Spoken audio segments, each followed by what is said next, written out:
Posibleng written affidavit na lang daw ang hingin ng Department of Justice o DOJ kay Janet Lim Napoles kaugnay ng mga nalalaman nito sa pork barrel scam.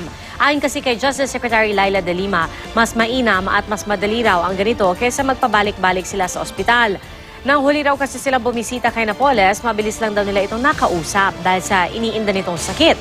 Sa susunod na linggo, ihahain na ng DOJ sa Ombudsman ang ikatlong batch ng mga sasampahan ng reklamo kaugnay ng pork barrel scam.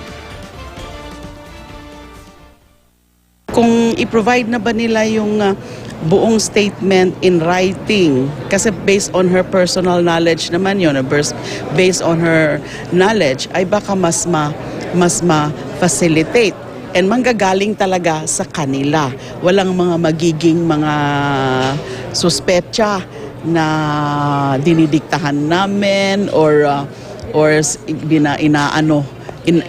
ini-influence o iniiba yung istorya niya.